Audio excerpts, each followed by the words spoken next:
அவர் சமூகத்துக்கு வரும்போது என்னால் அந்த கிரீடத்தை போட்டுட்டே அவரை ஆராதிக்க முடியாது.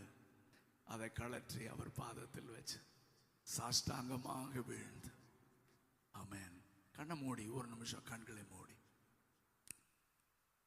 என்னை பொறுத்தவரைக்கும் இந்த கார்ப்பரேட் வர்ஷிப்பை விட உங்கள் தனி அறையில் நீங்கள் செய்கிற ஆராதனை அது ரொம்ப உண்மையாக இருக்கும் நினைக்கிறேன். நான் எத்தனை பேர் அப்படி, நான்லாம் அப்படி ஆராதிச்சிருக்கேன்.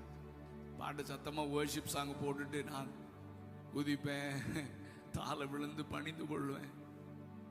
அந்த மாதிரி எத்தனை பேருக்கு எக்ஸ்பீரியன்ஸ் இருக்குல்ல? அந்த மாதிரி ரியலாக அவங்க பர்சனல் ரூமில் பர்சனல் வர்ஷிப் டைமில் அந்த மாதிரி நீங்கள் ட்ரை பண்ணுங்க, ரொம்ப நல்லா இருக்கும். ஹல்லேலூயா, glory to God. எனக்கு ரொம்ப நாளாக என் சிந்தையில் வந்த ஒரு வார்த்தை என்னன்னா, எனக்கு இந்த கிரீடங்கள் கழற்றி உங்களுடைய பாதத்தில் வைத்து, இது பரலோகத்தில் இந்த ஆராதனை எப்பொழுதும் சொல்லுவேன், நம்முடைய ஆராதனை பரலோகத்தில் செய்யப்படுவது போல பூமியில் செய்யும். நம்ம காப்பி அடிக்கிற ஒரே இடம் இதுதான். எல்லாரும் பேசுங்க, பரலோகம்தான். ஆமே, வேற உலக நடைமுறைகளோ வேற எதுவுமே உள்ள வரக்கூடாது. அதுக்கு நம்ம அனுமதிக்கவே கூடாது. நான் எப்பொழுதும் எனக்கு ரொம்ப ஆச்சரியமா இருக்கும், ரோமர் 12:1 நமக்கு தெரியும். அப்படி இருக்க சகோதரரே, உங்கள் சரீரங்களை பரிசுத்தமும் தேவனுக்கு பிரியமான ஜீவ பலியாக ஒப்பு கொடுக்க வேண்டும் என்று தேவனுடைய இரக்கங்களை முன்னிட்டு உங்களை அதுவே நீங்கள் செய்யத்தக்க அப்படின்னு 12:1 எழுதியிருக்கு. 2வது வசனம் என்ன எழுதியிருக்கு? அதனால நீங்க இப்பிரபஞ்சத்திற்கு ஒத்த வேஷம் தரிக்காமல். எனக்கு ரொம்ப ஆச்சரியம். 1வது வசனத்துல புத்தியுள்ள ஆராதனைனா என்னன்னு சொல்லியிருக்கு. 2வது வசனத்துல இந்த NLTல ரொம்ப அழகா இருக்கு. Don't copy the behaviour and customs of this வேர்ல்டுன்னு எழுதியிருக்கு NLT டிரான்ஸ்லேஷன்ல. Don't copy the behaviour and customs of this world. இந்த உலகத்தின் நடைமுறைகளையும் கலாச்சாரத்தையும் நீங்கள் பின்பற்றாதிருங்கள். ரொம்ப அழகாக எழுதியிருக்கு. அப்போ நம்ம பின்பற்ற வேண்டிய ஒரே ஒன்று பைபிள் தான். ஆமே, இன்னைக்கு ஆவிக்குரிய உலகத்தில் நிறைய உலக காரியங்கள் உள்ள வந்துருச்சு.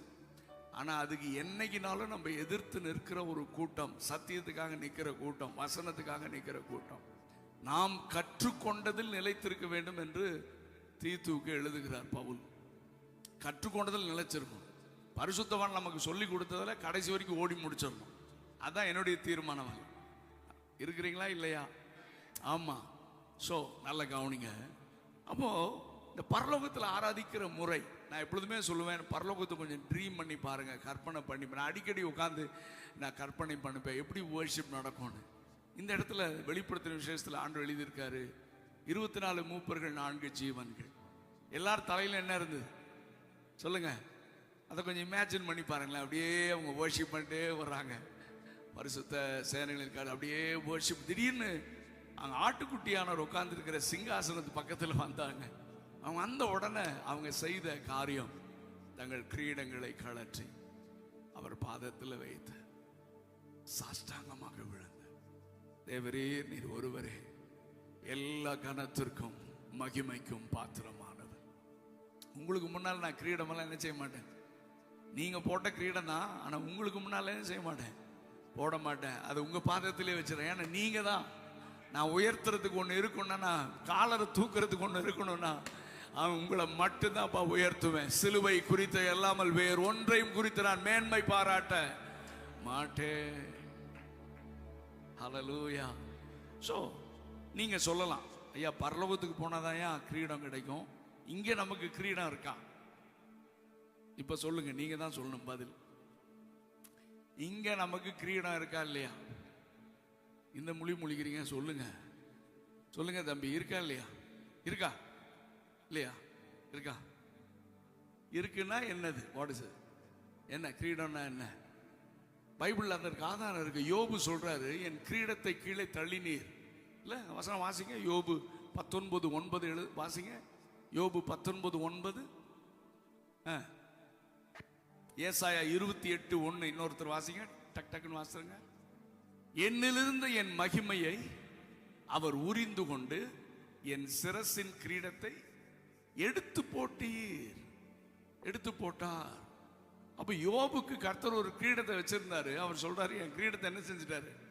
சொல்லுங்க, எல்லாரும் இருக்கீங்களா? எல்லாரும் கவனிக்கிறீங்களா?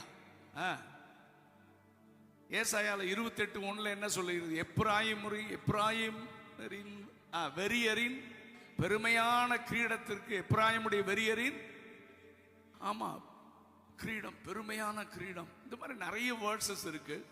ஆங்கிலத்தில் நிறைய கிரவுன்ஸ் இருக்கு, கவனிங்க. அப்ப என்ன கிரீடம் நமக்கு ஆண்டவர் கொடுத்திருக்க கிரீடம் என்னன்னா, கவனிங்க, மற்றவர்களுக்கு இல்லாத ஒரு கிருபை கர்த்தர் நமக்கு கொடுத்திருக்காருல்ல, அதான் கிரீடம். சொல்லுங்க, மற்றவங்களுக்கு இல்லாத ஒரு கிரீடம், ஒரு கிருபை அல்லது தாளந்துகள். பிள்ளைங்க நல்லா வாசிக்கிறாங்க, அது அவங்களுக்கு கர்த்தர் கொடுத்த கிரீடம். பாஸ் வில்லியமோட மகன், அவன் அங்க எல்லா சர்ச்சுக்கும் மீடியால ஹெல்ப் பண்றாருன்னு சொன்னாங்க, அது கர்த்தர் அவருக்கு கொடுத்த, சொல்லுங்க, ஆமா, நம்ம ஊர்ல ஞானராஜ் இருக்காரு, கவலை இல்லை, அது அவருக்கு கொடுத்த கிரீடம்.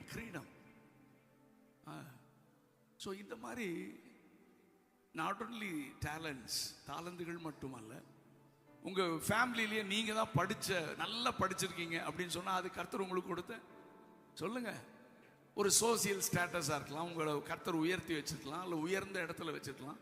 இது எல்லாமே அவர் கொடுத்த கிருபை, அவர் கொடுத்தது. இதில் மேன்மை பாராட்ட ஒன்றுமே. மலையாளத்தில் ஒரு பாட்டு எனக்கு ரொம்ப பிடிக்கும். நின்னதெல்லாம் ஞான் தெய்வம் என்னே நிறுத்தியதா, நேடியதெல்லாம் தெய்வம் எல்லாம் தன்னதல்லே. ஆமா, நான் நிக்கல, அவர் கிருபையினால நிக்கிறேன். என்கிட்ட இருக்கிறதெல்லாம் அவர் கொடுத்தது. ஆமே. சோ நம்முடைய அந்த கிரீடம், தாளம் ஆண்டவர் தான் கொடுத்தார். அதனால நம்ம குடும்பத்தில் நமக்கு ஸ்பெஷல் ஹானர், சமுதாயத்தில், சொசைட்டியில் நமக்கு ஒரு ஸ்பெஷல் ஹானர். ஆண்டவர் சொன்னார், நான் தாண்டா கொடுத்தேன், வச்சுக்கோ, போற இடத்துல எல்லாம் உனக்கு ஒரு மதிப்பு இருக்குல்ல, வச்சுக்கோ, நான் தான் கொடுத்தேன். ஆனா அவர் சமூகத்துக்கு வரும்போது என்னால் அந்த கிரீடத்தை போட்டுட்டே அவரை ஆராதிக்க முடியாது. அதை கழற்றி அவர் பாதத்தில் வச்சு சாஷ்டாங்கமாக வீழ்ந்து, ஆமென். கண்ணை மூடி ஒரு நிமிஷம் கண்களை மூடி. என்ன பொறுத்தவரைக்கும் இந்த கார்ப்பரேட் வர்ஷிப்பை விட உங்க தனி அறையில் நீங்க செய்யற ஆராதனை அது ரொம்ப உண்மையா இருக்கும் நினைக்கிறேன். நான் எத்தனை பேர் அப்படி, நான்லாம் அப்படி ஆராதிச்சிருக்கேன். பாட்டு சத்தமா வர்ஷிப் சாங் போட்டுட்டு நான் குதிப்பேன், தாள விழுந்து பணிந்து கொள்வேன். அந்த மாதிரி எத்தனை பேருக்கு எக்ஸ்பீரியன்ஸ் இருக்குல்ல? அந்த மாதிரி ரியலா அவங்க பர்சனல் ரூம்ல, பர்சனல் வர்ஷிப் டைம்ல அந்த மாதிரி நீங்க ட்ரை பண்ணுங்க, ரொம்ப நல்லா இருக்கும். Hallelujah, glory to God.